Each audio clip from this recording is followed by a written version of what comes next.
Hey there, just stepped into Money Films? Awesome. Do us a favor, hit subscribe, throw us a thumbs up, and ring that bell to keep updated. And if you're in the mood for some captions, just tap that CC button. Enjoy the ride. Ray Kroc is a guy who sells milkshake mixers for a living. He often visits stores and gives their managers speeches about why they need his mixers to make the perfect milkshakes. Most of the time, the stores are not interested, and Ray leaves empty-handed. So, what do you say? While he moves with his car from place to place, he stops at some restaurants to eat, but most of them are slow to deliver the orders while they also serve the food on metal plates. Later at night, Ray hears a speech on the radio about how persistence is the key to success. Persistence beats being smart or being talented. Nothing is more common than unsuccessful men with talent. The next day, Ray is informed by his assistant that a store in California named McDonald's has ordered 6 mixers. That number seems pretty high to Ray, so he decides to pay the store a visit.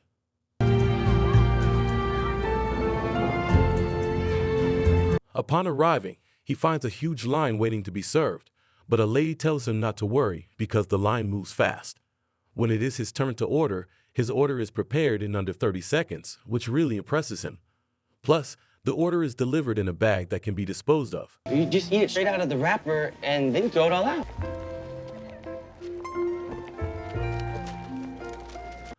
Soon, Ray meets with McDonald, one of the brothers who owns the store, and the latter takes him inside the restaurant for a tour.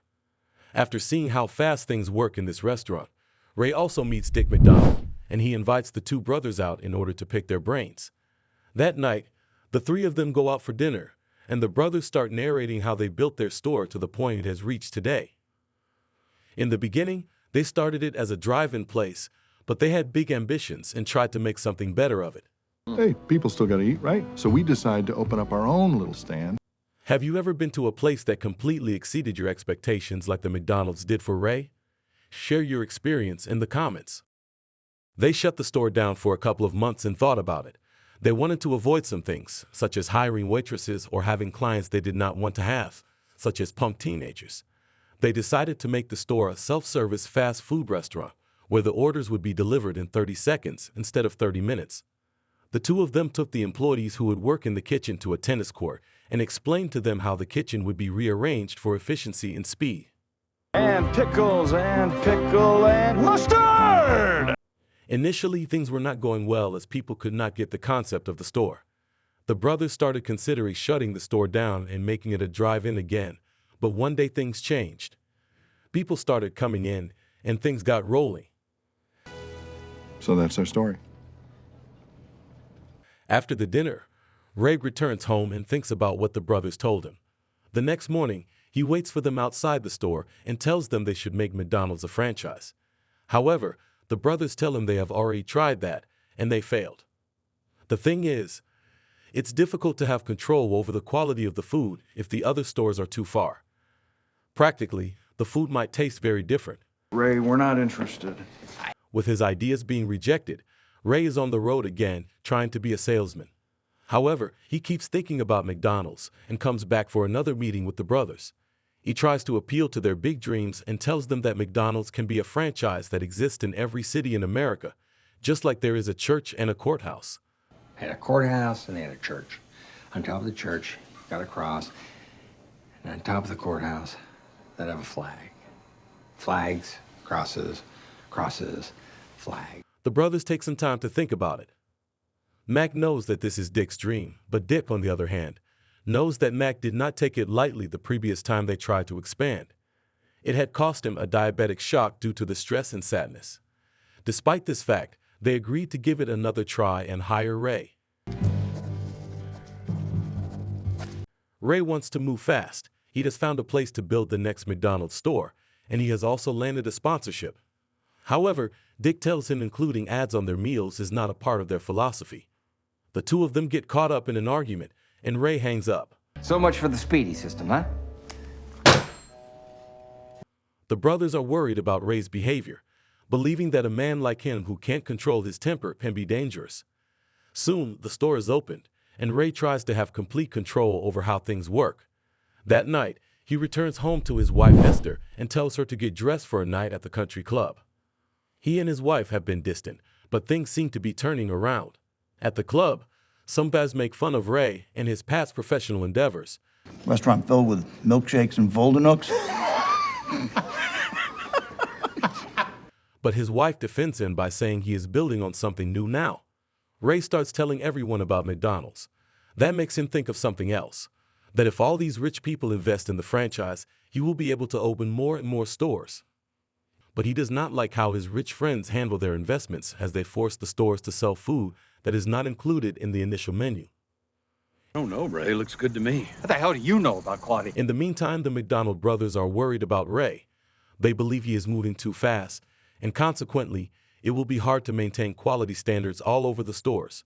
When Ray returns to his office, he sees a Jewish man trying to sell the Bible to his secretary. When they see this leather-bound beauty on your bookshelf. Sir, this is a private place of business. He has a private talk with the man and asks him why he is doing that. The man replies he is just trying to make some bucks. Ray likes him and takes him and his wife to his office, offering them a job position in one of the stores. The Jewish man becomes a store manager while his wife works outside, selling candies to the kids. That makes Ray think that the average folk is trying harder to make money compared to the rich people. Therefore, maybe the middle-class people will be more interested in investing in the franchise and even working in some of the stores. Ray keeps opening more and more stores. At some point, he visits the store in Minnesota and meets with a guy who suggests they can open a second store in this area. While they talk, Ray's attention is captured by a beautiful woman who is playing the piano. The man says he can introduce him to the woman named Joan, but when he brings her to the table, he informs everybody that this is his wife. While they discuss Ray's plans of expansion, Joan asks him when he opened his first store. Ray now pretends to be the one who started McDonald's and tells her he opened it back in 1954. When did you start it? I started it in 1954. Soon, Ray realizes that some of the stores are in financial debt because they can't cover the operative costs. Ray calls Dick McDonald and tells him they have to renegotiate their contracts because some of the stores are not able to make a profit. Dick believes that Ray should have thought about that earlier and refuses to renegotiate anything. I'm out here breaking my neck for you guys. And you're doing a bang-up job. Mac tells his brother maybe they should think about it, but Dick won't change his mind. In the meantime, Ray has put his house as collateral for one of the stores, and a banker has called to his house. His wife waits for him and scolds him about risking their house. However, Ray tells her that there are people begging him to open new stores so things will go well, and they will not lose their house. The new store is soon opened, and Ray has a new meeting with Joan and her husband. She has thought of a way to save some money from the bills. The stores keep a large amount of ice cream in order to make milkshakes, and that causes them to pay huge electricity bills for the freezer. But they can work their way around that if they use a special powder that can be mixed with water and create a milkshake rich in flavor as well as texture. I think I'm drinking a delicious vanilla milkshake. Ray calls the brothers to tell them about it, but they reject the idea because they believe milkshakes are supposed to contain real milk in them. Would you prefer a traditional milkshake or one made with a quick mix powder for the sake of efficiency? Let us know your preference below. I understand. The next day, Ray accidentally meets with a realtor named Harry in the bank. The man overheard him and expressed that he was a fan of McDonald's. He wants to have a talk with Ray and show him how to make real money. You're not making money hand over fist. Something's terribly wrong.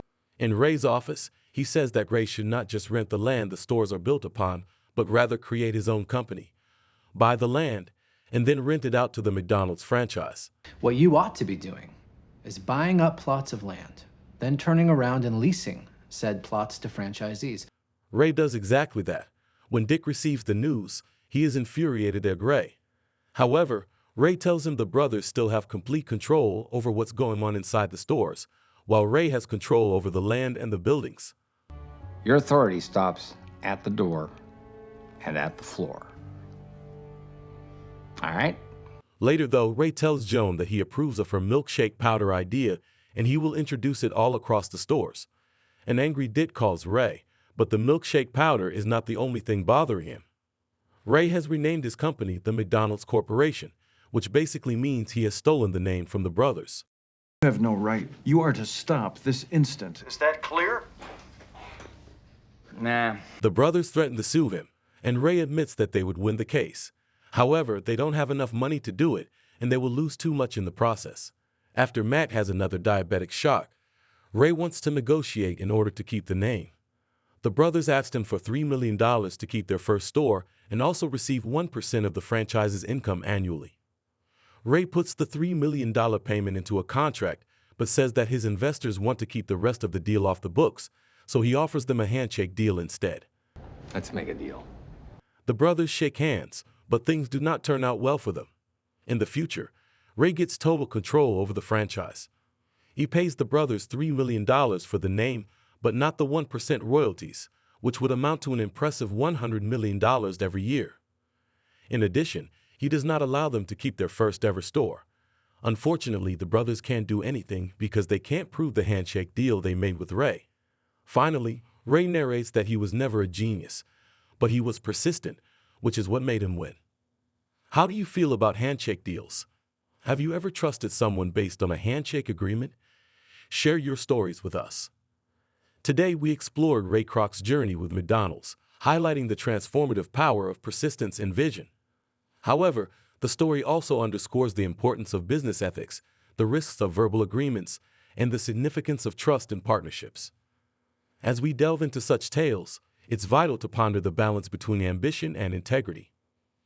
Share your insights below, and stay tuned for more enlightening stories. Thanks for hanging out with us today. Until our next adventure.